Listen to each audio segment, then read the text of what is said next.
ఈరోజు హైదరాబాద్ నగరానికి భారతదేశమే కాకుండా మొత్తం ప్రపంచంలోనే ఒక విశిష్టమైన పేరుంది. ఎందుకంటే మొదటి నుంచి ఈ ఐటీ కంపెనీస్కి కావాల్సిన మంచి ఇన్ఫ్రాస్ట్రక్చర్ బాధ్యత సమకూర్చుకోవడానికి ప్రభుత్వ పూర్తిగా బాధ్యత నిర్వహించుకుంటూ ఉంది. ఈరోజు మన అందరికీ తెలుసు, పాత ఐటీ పార్క్స్ కావచ్చు, కొత్త ఐటీ పార్క్స్ కావచ్చు, ప్రతి దాంట్లో ఐటీ కంపెనీస్కి బాగా సౌకర్యంగా ఉన్నటువంటి కావాల్సిన ఇన్ఫ్రాస్ట్రక్చర్ ఏర్పాటు చేయడంలో మేము చాలా సత్ఫలితం అవుతున్నాము. సాధారణంగా హైదరాబాద్ని బెంగళూరుతో ఐటీ కంపెనీస్ వాళ్ళు పోలుస్తూ ఉంటారు. ఎందుకంటే బెంగళూరు కూడా ఒక ప్రముఖమైన ఐటీ హబ్గా ఉంది. చాలా కంపెనీస్ ఒకవేళ భారతదేశానికి మొదటిసారిగా అడుగు పెడతా ఉంటే చాలా సందర్భంలో నేను చూశాను, వాళ్ళు హైదరాబాద్లోకి రావాలా, బెంగళూరులోకి వెళ్ళాలా, అట్లాంటి చివరి ఆలోచన ఇట్లే ఉంటుంది. అండ్ చాలా సందర్భంలో హైదరాబాద్కి రావడానికి ఉన్నటువంటి కారణాల్లో ఒక ముఖ్యమైన కారణము ఇక్కడ ఉన్నటువంటి ఇన్ఫ్రాస్ట్రక్చర్ అండ్ ఆ ఇన్ఫ్రాస్ట్రక్చర్ ఎంత చౌకగా వాళ్ళకి దొరుకుతూ ఉందో, ఇదే కొన్ని ప్రధానంగా వాళ్ళ ఆలోచనని మార్చుకోవడానికి ఇవి చాలా ఉపయోగపడుతూ ఉంటుంది. కానీ ఇందాక బర్నీ గారు చెప్పినట్టుగా ఇన్ఫ్రాస్ట్రక్చర్ని మనము స్థిరంగా ఎప్పుడూ చూడవద్దు. దీంట్లో కూడా కొత్త కొత్త మార్పులు సమయాన్ని బట్టి దాంట్లో కూడా కొత్త మన అంశాలు తీసుకురావాల్సిందిగా ఎప్పుడైనా అవసరం ఉంటుంది. అండ్ హైదరాబాద్ గురించి ఇది కూడా ఒక మంచి పేరు ఉంది, దట్ ఇక్కడ ఇన్ఫ్రాస్ట్రక్చర్ అభివృద్ధి నిరంతరంగా జరుగుతూ ఉంది. అంటే 20 సంవత్సరాల క్రితం కట్టిన ఇన్ఫ్రాస్ట్రక్చర్ సరిపోతుంది, రాబోయే 100 సంవత్సరాలకి దాంతోనే సరిపడతా ఉంటాము, ఇట్లాంటి ఆలోచన ఇక్కడ ఎప్పుడూ ఉండదు. మనందరికీ తెలుసు, ఔటర్ రింగ్ రోడ్ ఏర్పాటు చేయడం జరిగింది. ఔటర్ రింగ్ రోడ్కి ఒక 10-15 సంవత్సరాలు కూడా ఇంకా పూర్తి కాలేదు. కానీ మన ప్రభుత్వం రీజనల్ రింగ్ రోడ్ దశకి వెళ్ళిపోయింది. మెట్రో రైల్ ఒక ఫేజ్ పూర్తి అవ్వగానే రెండో ఫేజు ఎయిర్పోర్ట్ కనెక్టివిటీ, ఇట్లాంటి ఆలోచనతో మేము ముందుకు వెళ్తున్నాము. సో ఉన్న ఇన్ఫ్రాస్ట్రక్చరే సరిపోతుంది, అట్లాంటి ఆలోచన ఎప్పుడూ ఉండదు.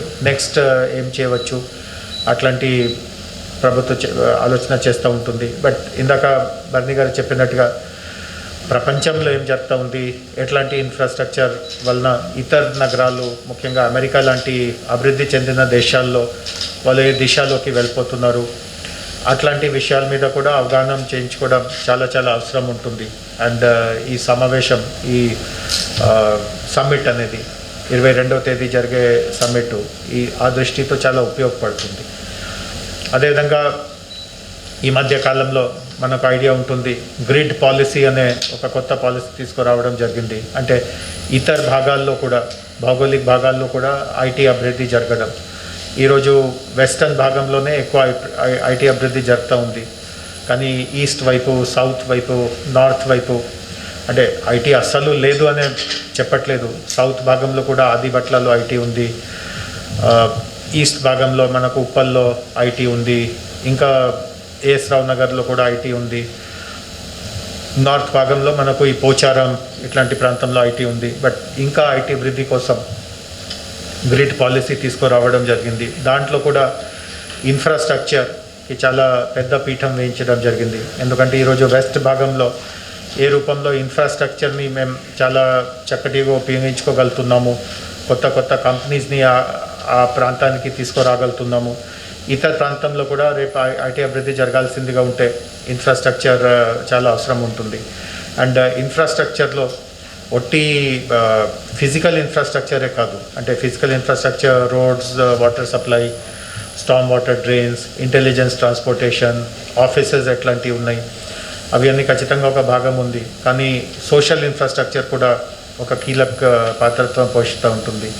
సో ఈరోజు వెస్టర్న్ భాగంలో సోషల్ ఇన్ఫ్రాస్ట్రక్చర్ చాలా అంతర్జాతీయ స్థాయి వరకు పెరిగిపోయింది. బట్ ఇతర భాగాల్లో సోషల్ ఇన్ఫ్రాస్ట్రక్చర్ అభివృద్ధికి ఎట్లాంటి మార్గాలు అన్వేషించాలి, పీపీపీలో ఏదైనా చేయడానికి అవకాశం ఉందా, లేకపోతే ఎక్కువ రాయితీలు ఇచ్చి ఆ భాగంలో సోషల్ ఇన్ఫ్రాస్ట్రక్చర్ తీసుకురావడానికి ఏదైనా ప్రయత్నాలు చేయవచ్చా, ఇవన్నీ కూడా మేము గమనిస్తున్నాము.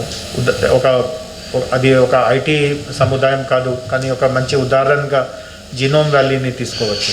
జినోమ్ వ్యాలీ మన అందరికీ తెలుసు, అక్కడ బయోటెక్నాలజీ, ఫార్మాస్యూటికల్స్ ఇట్లాంటి అభివృద్ధి జరుగుతూ ఉంటుంది. అండ్ ఈ సమయంలో పాండమిక్ సమయంలో జినోమ్ వ్యాలీ లాంటి ఇండస్ట్రియల్ పార్క్ ప్రాముఖ్యత మన అందరికీ చాలా స్పష్టంగా తెలిసిపోయింది. దేశీ ప్రధాని ఆ ప్రాంతానికి పర్యటించి వెళ్ళారు.